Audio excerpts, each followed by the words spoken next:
Good evening, everyone. I'm going to turn things over to Ben Bragdon. Hey, everybody. Good evening. I'm Ben Bragdon, the Deputy Managing Editor for Local News at the Kennebec Journal and Morning Sentinel. Welcome to Newsroom Live. This event and the journalism we produce each day is made possible by our sponsors, advertisers, and you, our readers. If you're a subscriber, thank you. If you're not yet a subscriber, we hope you'll consider getting one soon.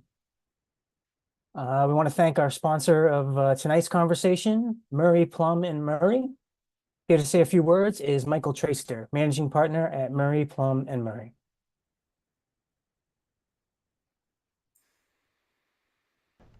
Good evening. My name is Michael Traister, and I serve as Managing Partner of Murray, Plum and Murray, a full-service general practice law firm located in Portland. We are proud sponsors of the Newsroom Live series and supporters of local independent news. I'm very excited to have the journalists who are with us this evening share their thoughts about the important work that they do every day to bring us news here in Maine. I'd like to again thank them and thank you for joining us this evening. I'm sure that the program will be a great success. Thank you. Thank you, Michael, and thank you to Murray, Plum and Murray again for their partnership on this series. Tonight, we'll be sitting down with opinion writers Doug Rooks, Jim Fossel, and the Maine Millennial herself, Victoria Hugo-Vidal, along with Siobhán Brett, the opinion editor at the Portland Press Herald and Maine Sunday Telegram. We're going to be talking about this election season and how it's shaping up for Maine and some things to look for in the coming weeks. A reminder to our readers that none of our newspapers print endorsements for candidates at any level, and we are committed to keeping our reporting unbiased and informative for all Maine voters. You can follow all our election coverage on any of our sites, or you can sign up for our Election 2024 newsletter, exclusively for subscribers, links to all of which can be found in the chat. Well, here we are. We're about 27 days until Election Day. Maine's going to choose a president, a senator, 2 House members, an entire legislature, and countless local officials. So let's get to it. I wanted to start with a quote from a piece that ran in our newspapers recently. It's from Roger Cates, a former 4-term Republican state senator from Augusta, who wrote a column with the headline, "Why This Longtime Republican is Voting for Kamala Harris." He writes, "I cannot ever recall a single candidate from either party whose singular mission was to divide our nation and place us at war with one another over race, ethnicity, and gender. Donald Trump changed all that. Inexplicably, most of the GOP has followed him down that dark road. The big tent party I knew was gone, replaced by allegiance to a charlatan." Many other prominent Republicans in Maine and across the country, people who were highly respected members of the party, had a commitment to conservative policies, have said the same. I guess the question is, come November 5th, is it going to matter? Is it going to matter in Maine? And I guess when I say that, is it going to matter in the 2nd congressional district? Is that up for grabs in the presidential race? Why don't we start with Doug Rooks, since you're at the top of my screen. What do you think, Doug? Yes, Rogers piece was very interesting. I happened to talk to him myself a few days before that. I think he's quite serious about the idea that the trickle could become something bigger. You really don't know. This is underground. I mean, it's not something the national media will probably pay much attention to. They're very locked into the idea that we have, the yin and the yang in going here. So subtleties like Republicans for Harris is not really on their radar screen yet. But I would say Roger is saying something that some of my Republicans friends have been saying for a while. So whether that translates into votes, we have no way of knowing at this point. But it's definitely a serious effort on Roger and other people's part. Jim, what do you think?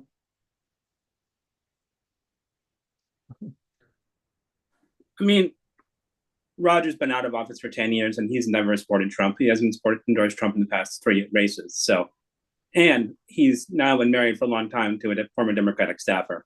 So I don't think he's really representative of any kind of mainstream Republican opinion anymore. Siobhán? It's genuinely quite hard to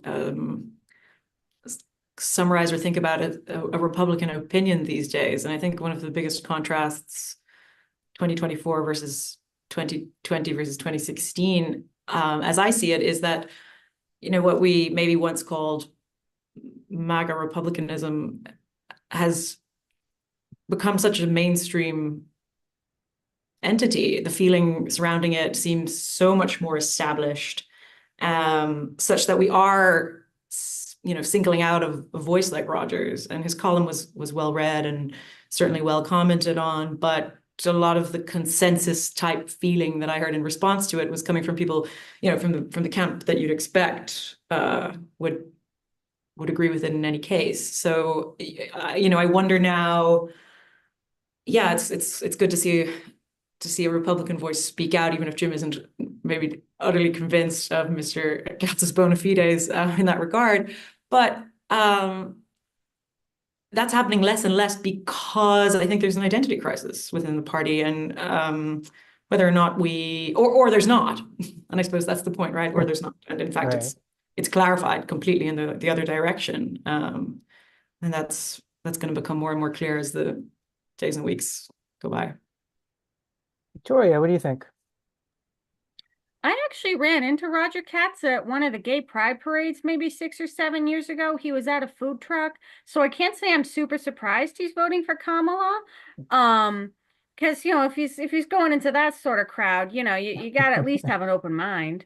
I do think for the most part, a lot of more what we would call moderate Republicans, which we do still have quite a few of in Maine, have been sort of forced out or have left the party on their own terms, because while they might still be big fans of, low taxes, low regulation, they're not quite as into the extreme hardcore, views that Trump and his big fans are really bringing behind them. And so I think he probably falls into that, as do, I suspect, a lot of moderate Republicans in Maine. So if it's, hard to tell what's going to happen until election night, does anyone have any feeling about what we should be looking for election night, and, to see if what's going on in the second district? Is there anything that people should have their eyes on to see if it's actually going to be a race for the one electoral vote up there?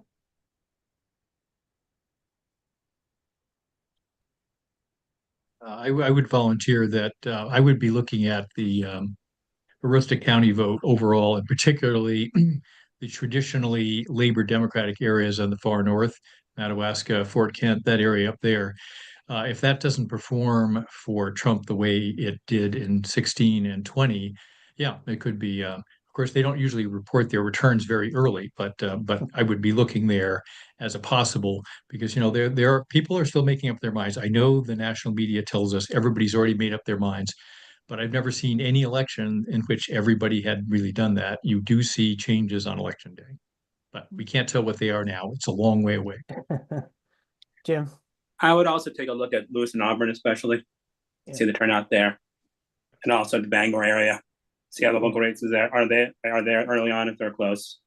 Those are the big swing metro areas in the district. But I don't think the result's going to change this year overall. We've received some interesting queries and comments from readers regarding the makeup of Maine's electorate and how it's changed since 2020. And I think one of the major things that isn't actually really being discussed all that much, maybe not enough, is the pandemic and COVID and what that did to, well, you name it, but what it did to Maine. And we had a reader question come in for this event, actually, which asked, what about new voters to Maine? What about people who are registering here now with different politics? What type of effect does that have on our constituencies? And as somebody who themselves arrived to Maine in the past 4 years, I know I'm part of a very big group. And I think it is interesting for people to sort of chew on, and perhaps, at least when it comes to national sentiment, this will be the first big report in that spirit that kind of gives us some clarity on whether or not anything's different there. I'd be interested in hearing from the other panelists on whether or not they anticipate, maybe this is a Southern Maine thing and perhaps it's not going to make a pin of difference in any case, but I am curious about that. I don't know if you guys feel the same curiosity. Well, that's interesting because there was a lot of people moving into Maine over through COVID, and not only in the first congressional district, outside of it, even into central and northern Maine. And we just don't know the effect that's going to have. Victoria, did you have something to say about that? Oh yeah.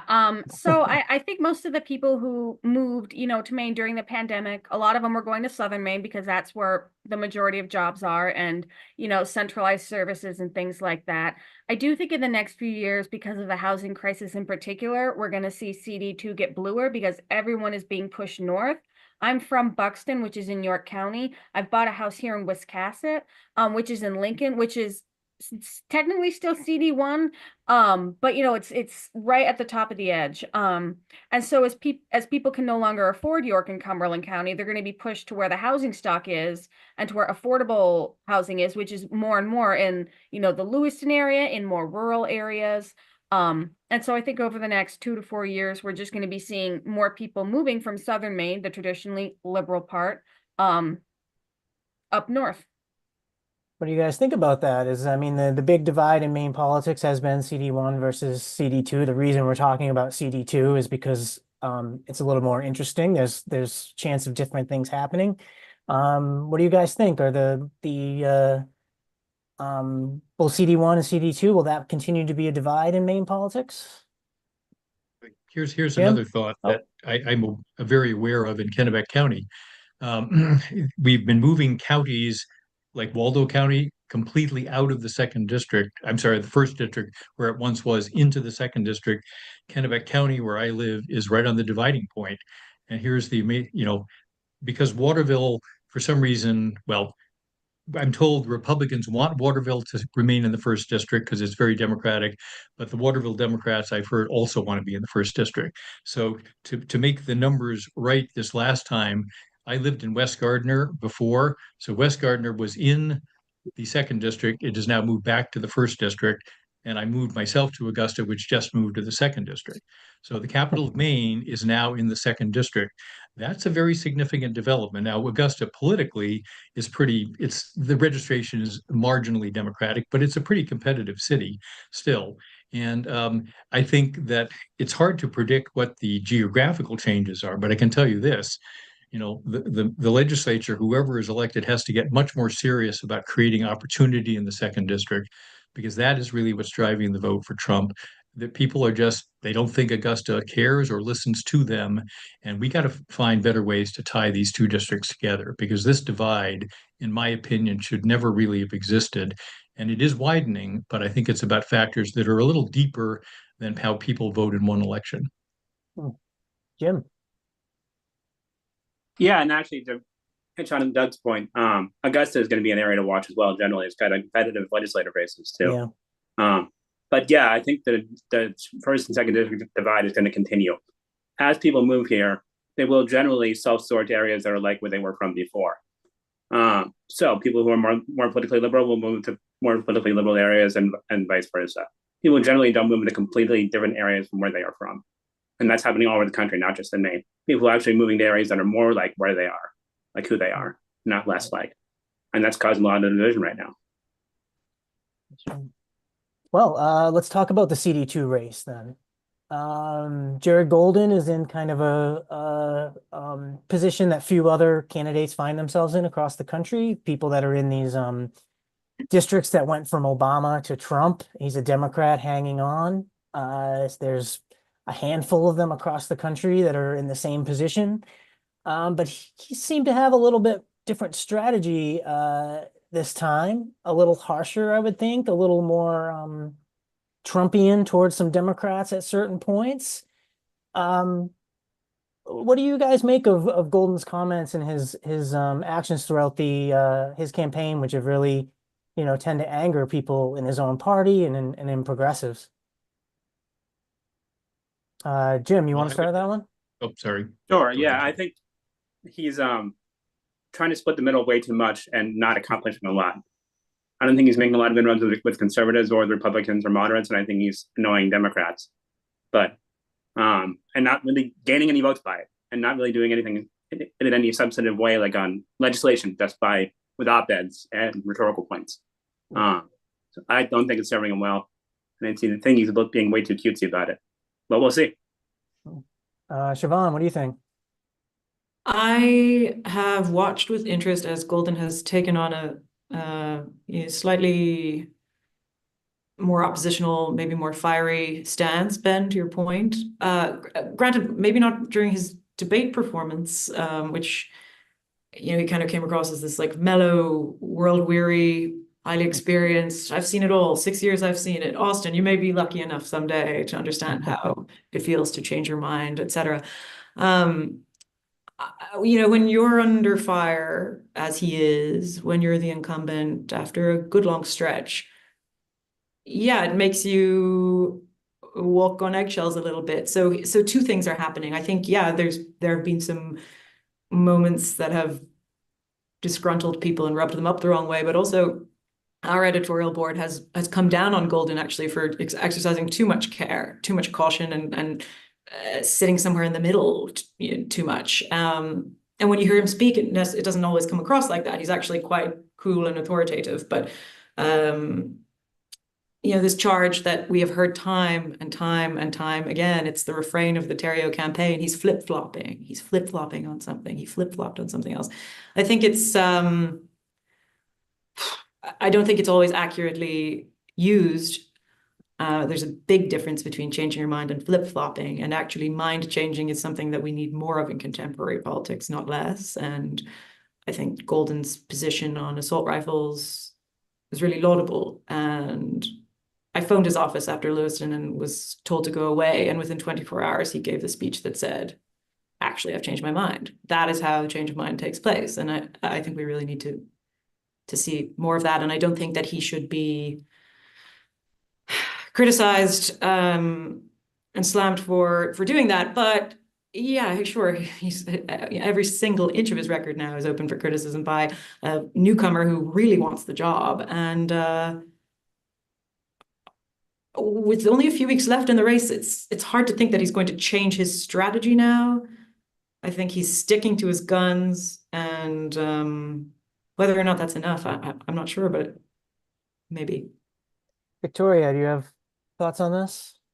Oh, I have so many thoughts. I figured you I might. have both personal and professional beef with Jared Golden. I won't mention the personal one for my sister's favor, but he name checked me in a Substack post and called me a political opinion writer. And as everyone knows, I'm also a wildly personal writer. I don't just write about political stuff. So first of all, he clearly doesn't understand what I'm about. Second, I think he's mostly been shooting himself in the foot because he's alienating large parts of the Democratic base, which of course is, liberal, in trying to appeal to, more conservative MAGA Trumpy types, which may or may not work in the 2nd district. But quite frankly, I don't think it's gonna, because at the end of the day, if you are a Republican leaning person and you get to vote for either regular Republican or diet Republican, you're just gonna go for the whole Republican. Although I will say, in reference to his changing his mind on the assault rifle thing after the Lewiston shootings, that was one of the few moments of admiration I've had for him in recent years.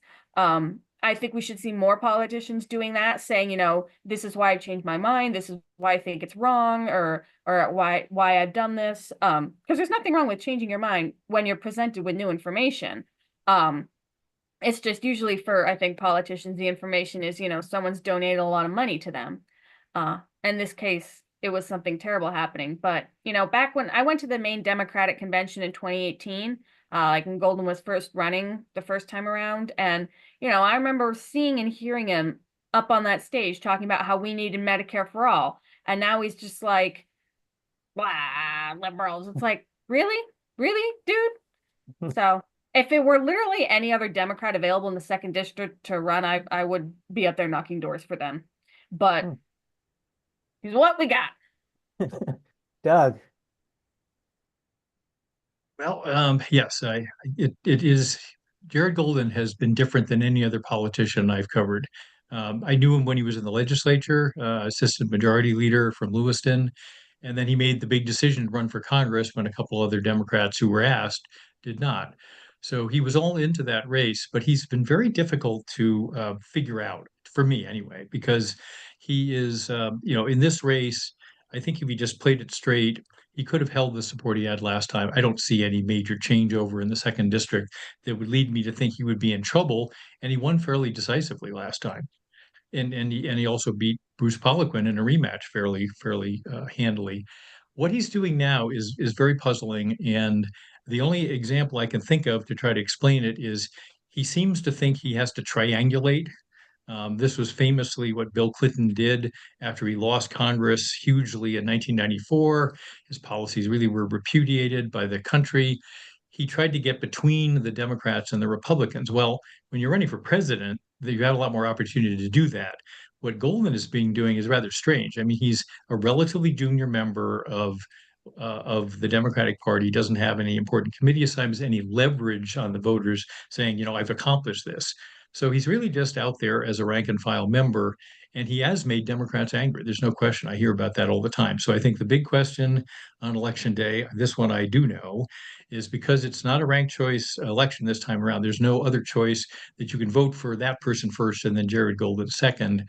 I think it's going to be a question of people who voted for him before, and they want to know if they should hold their nose and vote for him again rather than vote for the Republican. But I think that's very much an open question, and he is the one who has made it interesting, not anybody else.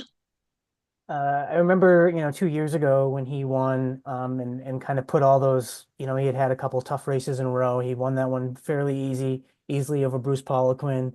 He came out of that election as kind of the star of Maine politics. He seemed like a guy who had his eyes on a Senate seat that would be able to win a statewide race fairly easily, given his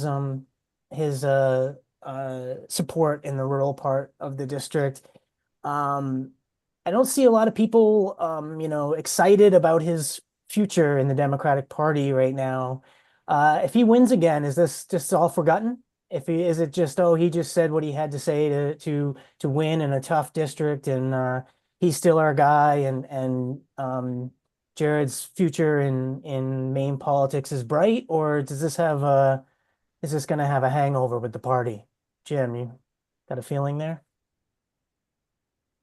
Yeah, I think it won't hurt him in the district running for re-election in the future, but I think running statewide when he has to appeal in the first district, it's going to hurt a lot of people who were upset with him before and are going to forget. But maybe Victoria can address that even more.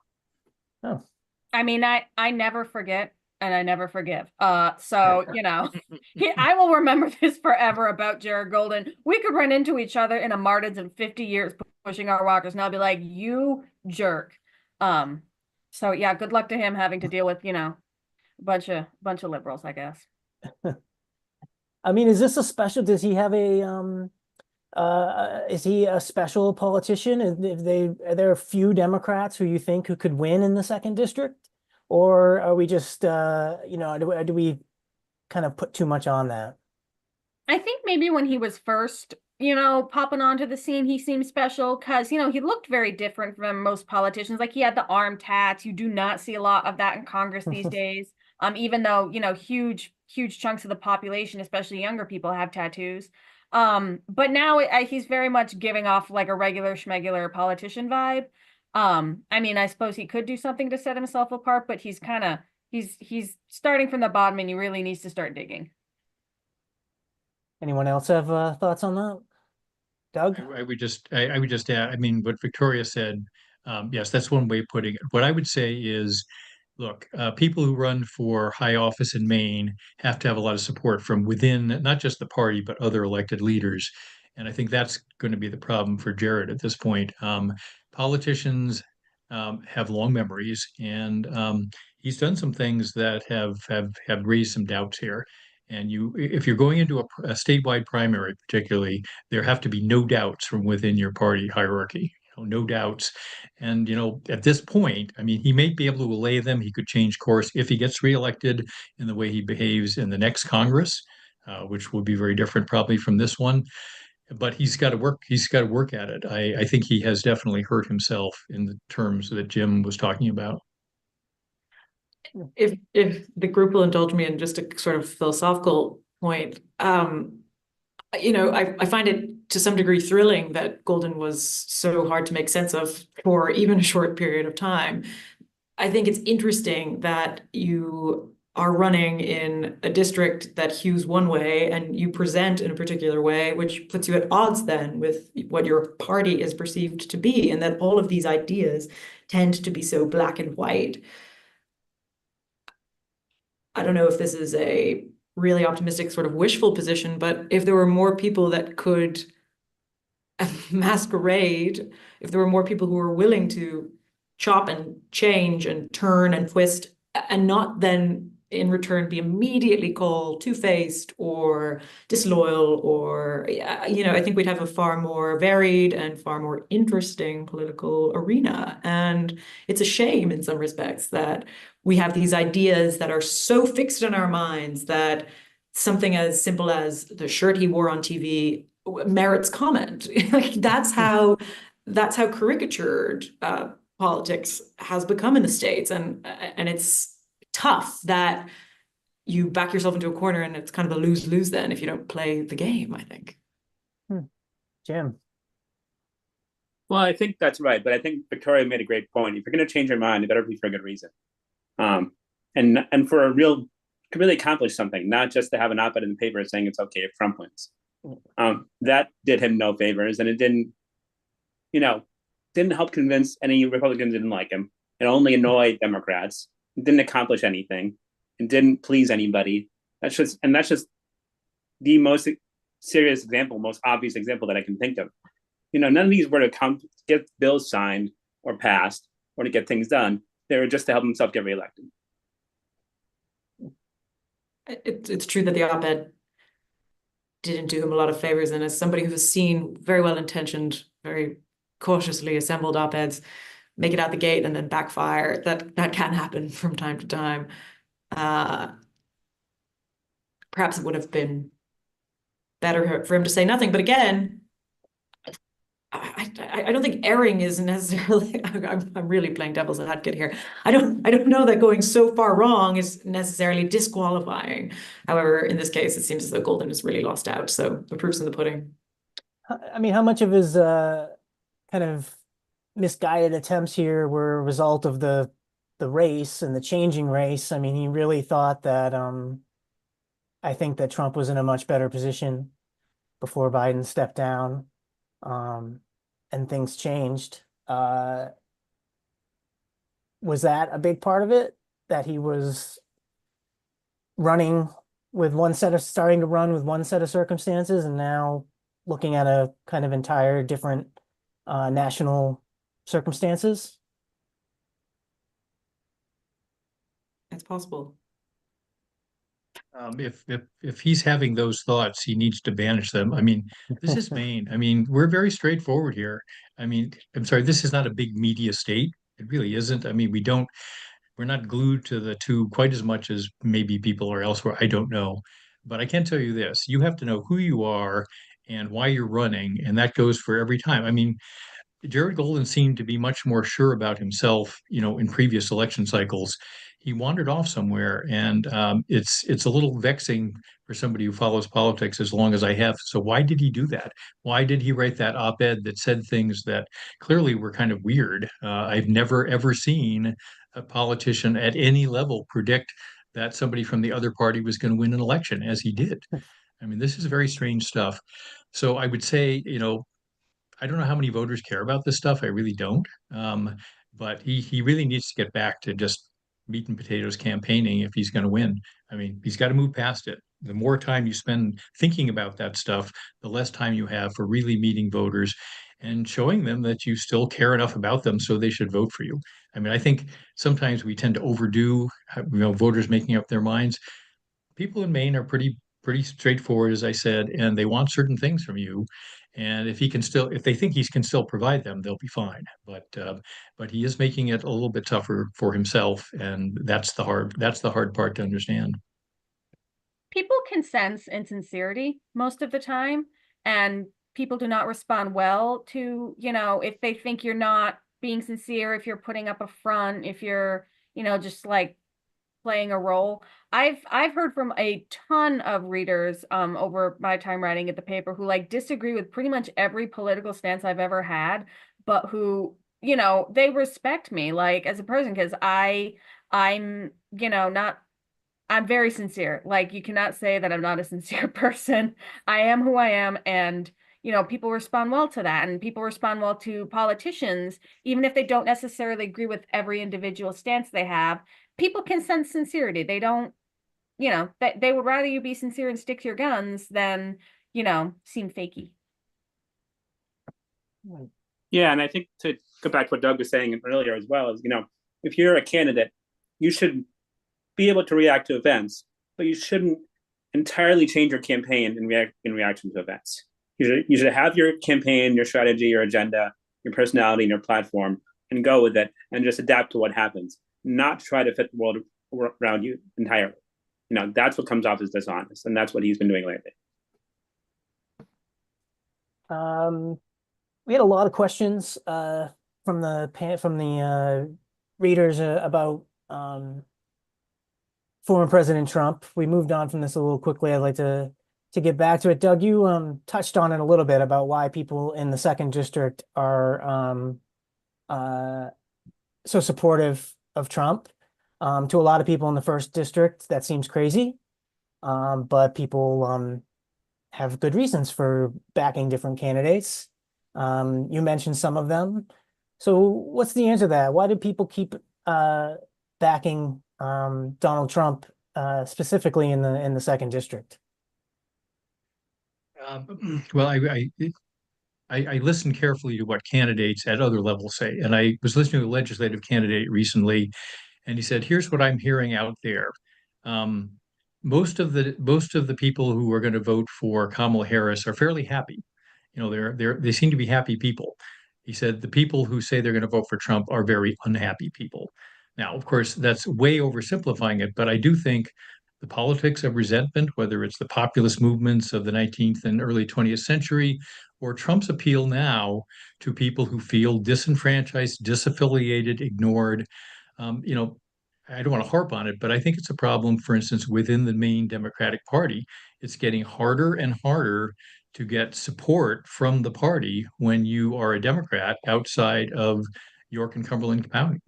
I mean, clearly they can win a lot of seats down there. York County used to be a Republican county. It's definitely not anymore. So, you know, parties are very sensitive instruments and they tend to go where they've had success. But the problem with that is we're still one state. And I think that the people who are voting for Trump are saying something through their votes that they're not buying this. They don't think you are being treated equally. Look, there are just as many people in the second district and the first district. Why is the first district getting all the jobs, all the new businesses? You know, couldn't we be trying a little harder to shift that balance? Because, you know, Mainers are pretty care about their neighbors, and that involves a statewide calculus. I don't believe that we are quite as hopelessly divided as people from outside the state think, but it's troubling nonetheless. I think that's what the message of Trump voters is, and it's probably the same thing in most of the other states that seem to be favoring Trump at this point. Jim, you had something to say? Yeah, I would add to that Trump tapped into something in the second district and in other parts of the state too that was already there. LePage already tapped into it when he got elected governor twice, and even before LePage, Ron Paul and the Tea Party movement tapped into it on the Republican side. Just that strain of conservative populism has always been here in Maine. It's caused a tension between the party establishment and the sort of populist base. You know, until now, they didn't really have voices and faces, but now they do. That's the big difference. Victoria? I think there are two main reasons people vote for Trump. One is if they're rich, they're voting for Trump because they want tax cuts and low business regulations and all those goodies. And if they're not rich, they're voting for Trump because of their feelings. Trump makes people feel good. He makes people feel powerful. He hates the same people they hate. You know, because on a logical level, like people who are struggling economically, Republican policies are for the most part not going to help them. They just won't. So why vote for someone who's not actually going to help your material conditions because they're fulfilling an emotional and psychological need for you? You know, a lot of Republicans, conservative Republican types for Trump, they're scared of change. They see like more immigrants than usual when they were kids. They see more gay people openly. They don't like that. They don't like, you know, women being all uppity in the workplace and stuff. And, you know, so it's this backlash of, you know, fear and anger that, you know, just really channel itself through Trump. Siobhán, what do you think? Victoria's right about the emotional pull. I understand it slightly differently, or maybe I'm going to drill into it slightly differently, which is to say that I think the promise of Trump, the promise of President Trump, if you will, from the start has been, I'll take us back. I'll take us back to a simpler time. I'll take us back to a better time. And a lot of that ties into a patriotic ideal. A lot of it ties into economic simplicity. Excuse me, sorry. Sort of a well, I mean, an America First argument. Remember how good you had it. You can have it that good again with me. And whether or not the policies are there in terms of inflation, in terms of the week-to-week budget, in terms of the federal minimum wage, et cetera, I don't think that matters as much as the overarching emotional, Victoria, to your point, message, which is feel good and resist, and have it our way. And so if you're down on your luck and somebody is promising you another way and it's appealing to your kind of broad brush baseline politics, and it also appears to be pushing back on newer nefarious forces that you see developing and growing and spreading in the world around you, well then sure, it has your support. I think the other thing that I think about, I've said this a few times during Press Herald events, but I say it almost any chance I get, which is if you're not the incumbent, you have an advantage too, because you're saying, hey, look around, things suck, and I'm gonna help you make them better. And I started off my career in journalism in Ireland, and no sooner than you're elected into office over there, the electorate turns on you. You're doing a bad job on day one. That's the attitude that kicks in. So that's not as, I can't make any comparisons between Ireland and the States in that respect, because the two-party nature of the presidential race is so suffocating. But there is also, I think, a benefit in Trump's case, being on the outside, knocking on the door to get in. And I think that'll stand to him this year. Will it make a difference? Win or lose, I'm not sure, but people aren't feeling good about any number of subjects, and I think he can work to capitalize on that. This is kind of the same question, but a little different way. We got a couple different forms of this one as well. Trump's always had a tough relationship with the truth. He's not a guy who thinks about facts when he speaks. But particularly the last few weeks have been kind of something else, lies about Haitian immigrants in Ohio, lies about the hurricane response, just seems to be making up things out of whole cloth and telling stories to people that are putting people at risk, putting their lives at risk, putting their well-being at risk. Why doesn't that matter more? Well, most people who support Trump don't particularly care about the truth. Again, they care about what feels correct to them. A lot of the times the truth is boring, doesn't make you feel good. It's more fun to believe, the worst, most terrible things imaginable about your perceived enemies, whether that be Democrats or immigrants or women or whatever, than to just believe that, this old guy is rambling again and telling me dumb stuff. Anyone else have a thought on that? Only to say that Trump supporters' capacity to forgive their candidate is, almost like nothing the world's ever seen. And the bar, and this is what makes 2024 so interesting, the bar drops and drops and drops and drops. I remember where I was when the Billy Bush tape came out. I was in a car park in Brooklyn, New York, and I thought, oh, his race is over. Imagine that. He's out. Oh, it all went. How many times have you said that over the last 8 years? Well, there is no over, there's no out, and there's nothing big enough. He knows it, and we know it. And so, we just spent a good amount of time talking about the ins and outs of Representative Golden's decision making. The Trump camp has no such concerns or considerations.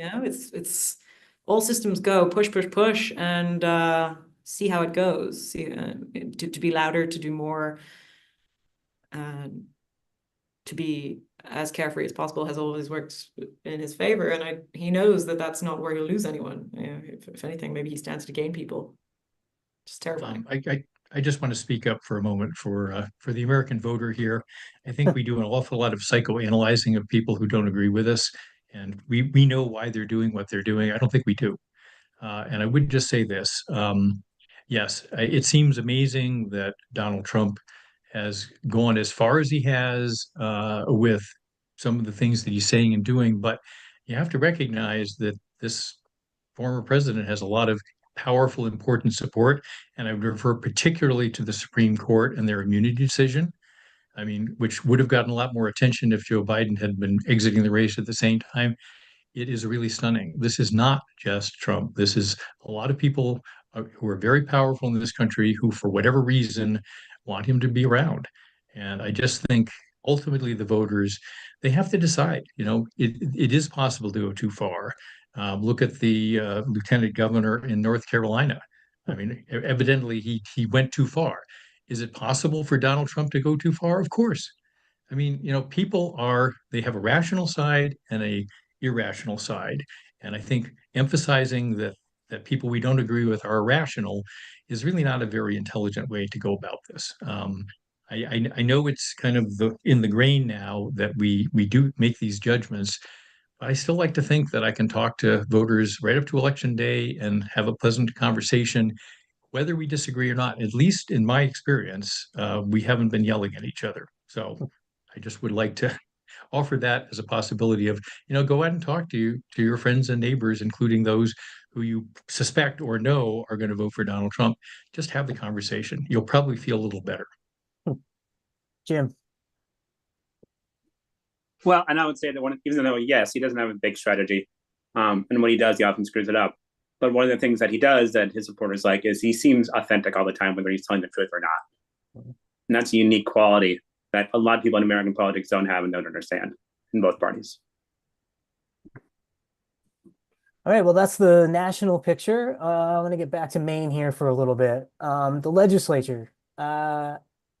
It's been my experience that you can never really tell what's going to happen in the legislature vote in the weeks beforehand.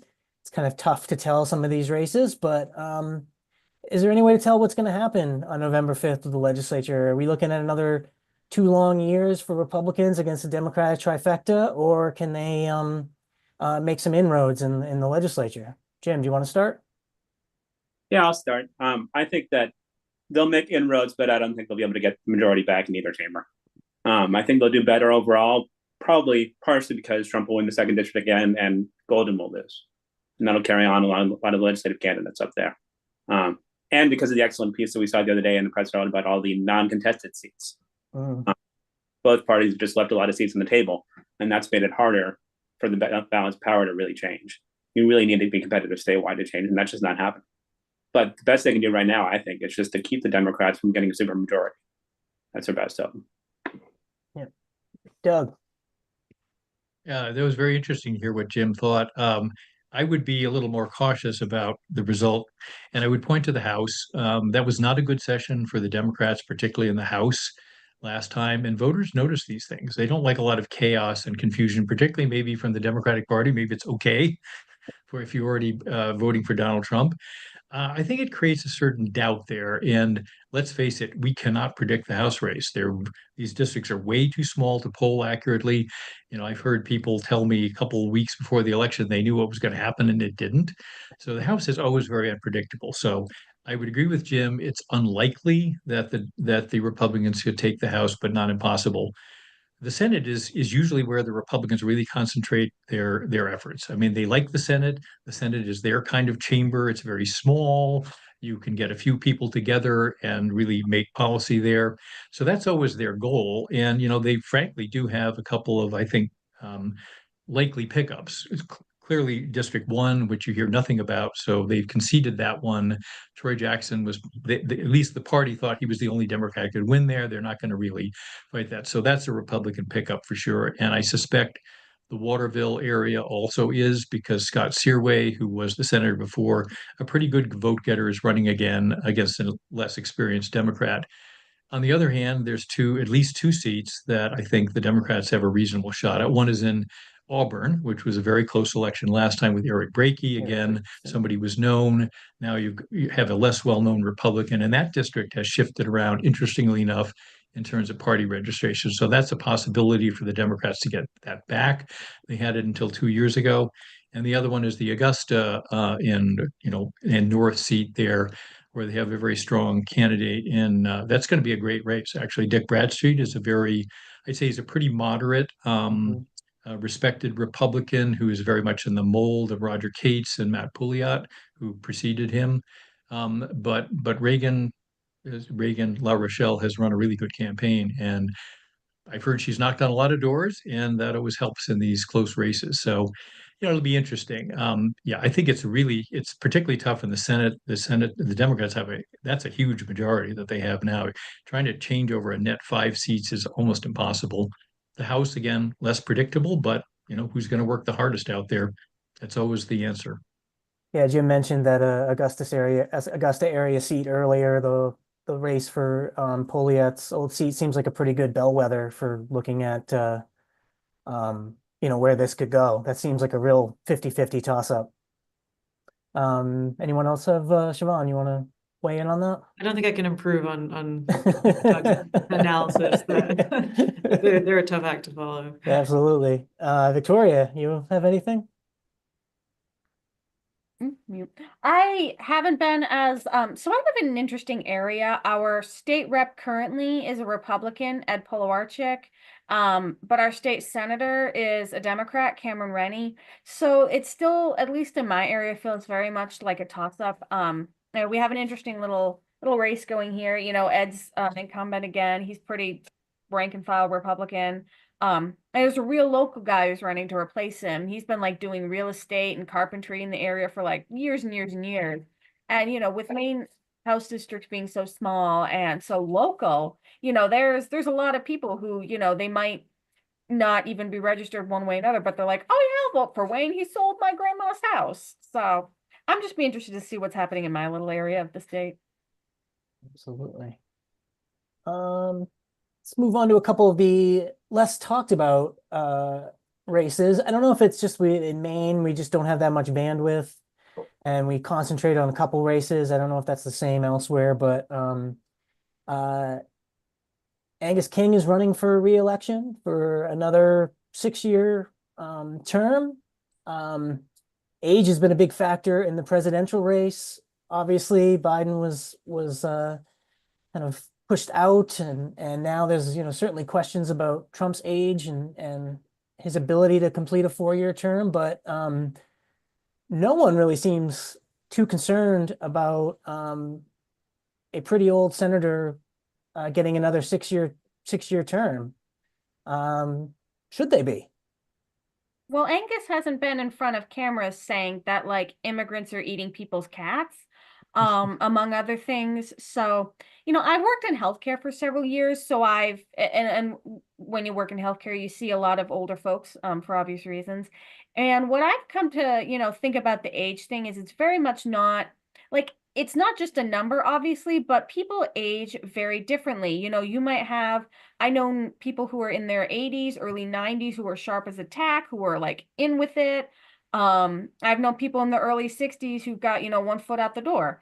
So it's very much, for me, an age question is on a case-by-case basis. Are they thinking and speaking well in public? Are they, do they have the stamina? What's it like? And Angus King is not giving, doddering old man vibes to me.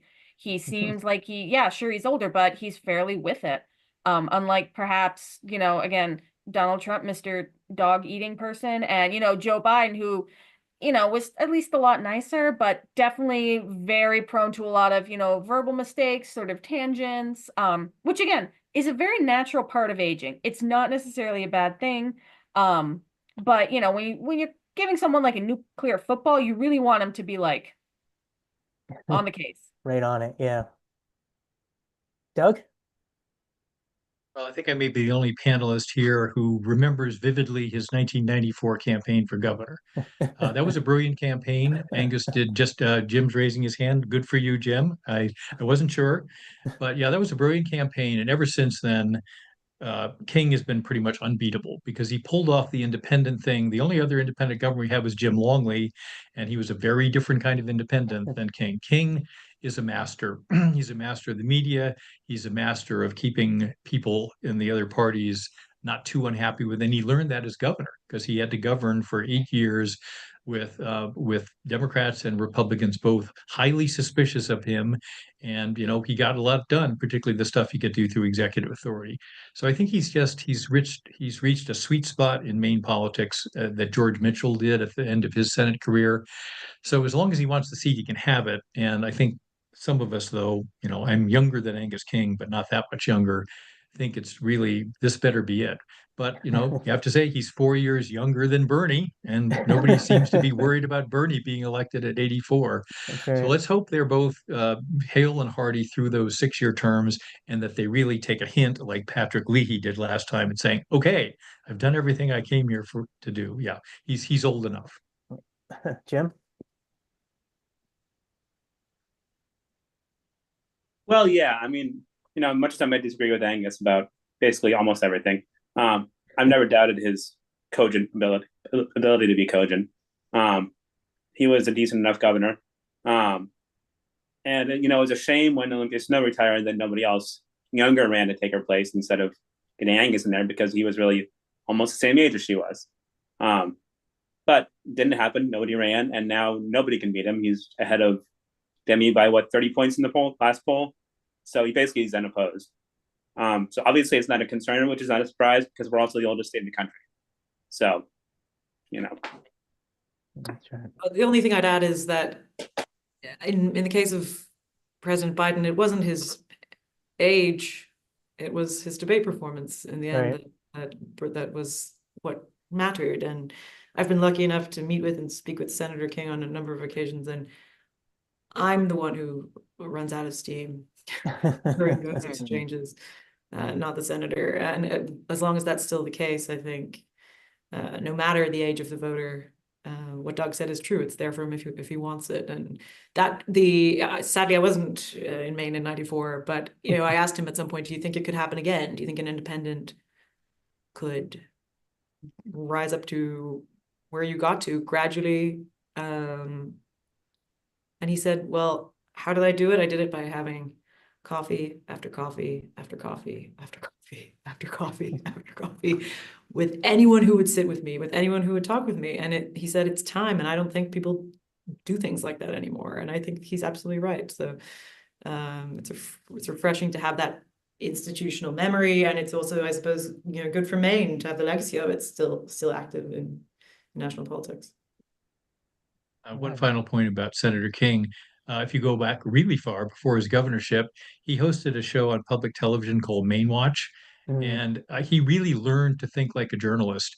And he interviewed, because he was the only guy doing that kind of show at the time, he'd get all these important newsmakers on week after week and established a rapport with them. And I think he really uniquely understood how the press works, and also what's the best way to interact with the press. That's a skill that very few politicians have, and he's got it. Yeah, I remember Yeah, go ahead, Jim. and that's also where he got his statewide name ID and folksy. Absolutely.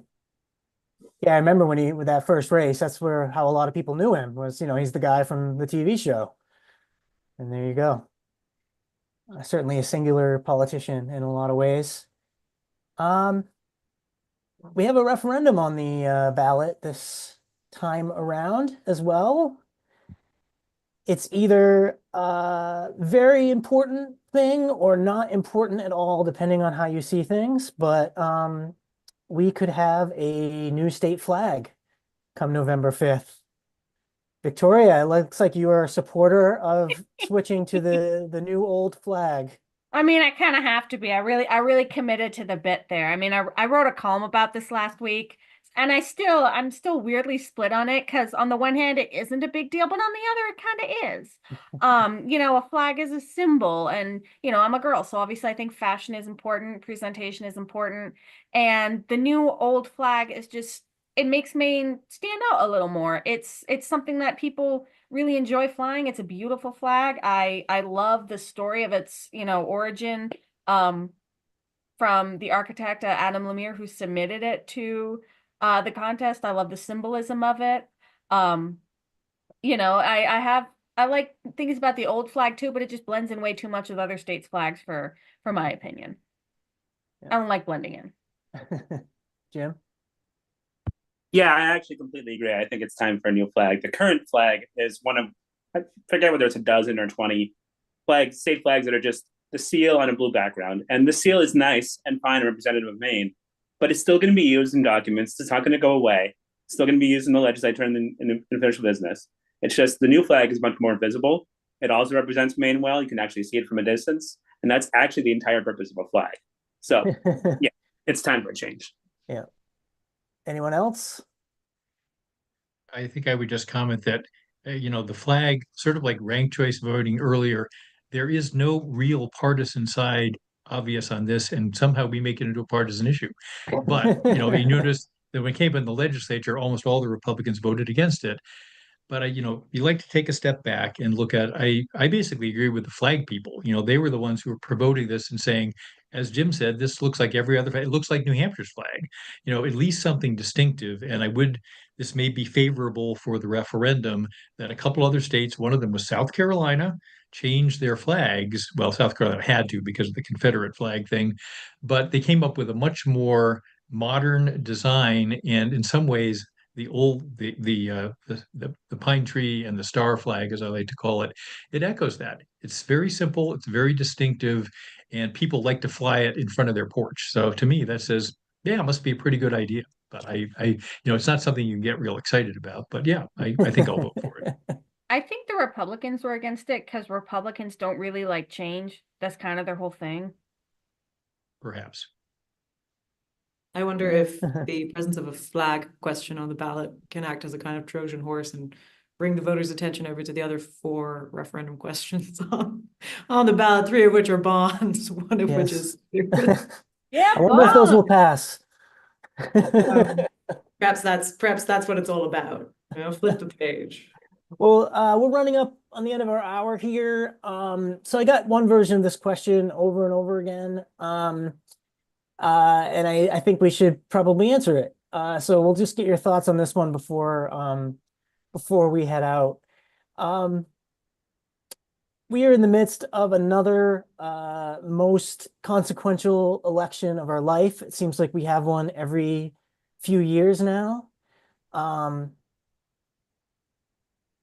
Is that a good framing for this? Is our decision on who leads this country for the next 4 years so consequential that it's going to affect the future of this country going forward? Well, it certainly feels extremely consequential to me. I think some people, for a lot of people who perhaps have the luck or the privilege to be, I don't know, white guys, it's not that consequential. Your day-to-day life is probably not going to be super duper affected by what president's in the office. But for, people who are, from families of immigrants, for myself, I'm coming up on, like pregnancy and my childbirthing years and such. And, the fact is, if Trump gets in office, we're going to see even more states become more dangerous for, abortion care. So for people like me, it does seem incredibly consequential, like life and death. My brother has been working in Mississippi for a while now. I'm not going to go visit Mississippi if I'm pregnant, because God forbid I miscarry and the people in the ER don't want to perform a D&C on me to stop my bleeding, because that's very much on the table. So I think even getting to ask the question, is this the most consequential election? Yeah, for a lot of us it is. And I wish it wasn't. I wish we had one more, like, boring, predictable business suit Republican guy versus boring business suit Democrat guy. And so we could all just chillax about whatever the president's doing for a bit, but you can't really chillax while Trump's in the White House. Not really his thing. Jim? I'm a journalist go ahead, turned. Doug. I'm sorry. Yes, I'm a journalist turned historian here. So, a cautionary note here. I think it's a very, very important election. How consequential it is will only be evident after it's over. This is always the way. Then you know what really happened. But I would also say this, that I'm really happy with the idea that people think it's very consequential, because that means more people will vote. And that has been a problem in this country for a really long time, is because of our relatively weak, well, until recently, party affiliations. We don't vote in the numbers that other major democracies do. And we started taking it more seriously. I hope that continues. It would be great. It would be great if we could get like an 80% turnout. Not very likely, but then you'd have more confidence that the people's voice really was heard. I know they say the non-voters break the same way, but we don't know that. It would be that would be a great achievement for the country if we could really turn out and elect our president and all the other important officials on the ballot. Jim? Well, I think it's always important every 4 years, but I wish every 4 years that the presidency was a lot less important than it is. It'd be nice if the president had a lot less power, and it'd be nice if they had a lot less impact on our lives in general. It would also be nice if everybody who voted in the presidential race actually voted in every other race too. So often counting ballots, you see, all seen this, helping with recounts, helping with counting ballots. The numbers drift off every way you go down the ballot. It's important who's on your school board and who's in the state house. Vote in those races too. Every race matters. That's a really good place to end, I think. Well, thank you all. I want to thank all our panelists. This was an excellent conversation. Thank you to all the audience for tuning in. This has been recorded. It's going to be available on all our websites. We'd love to get your feedback on the event in our survey. You can find the link in the chat. Thank you again to all our subscribers and our series sponsor, Murray, Plum and Murray, for making this event possible. Thank you again. Have a wonderful night, everyone, and go vote.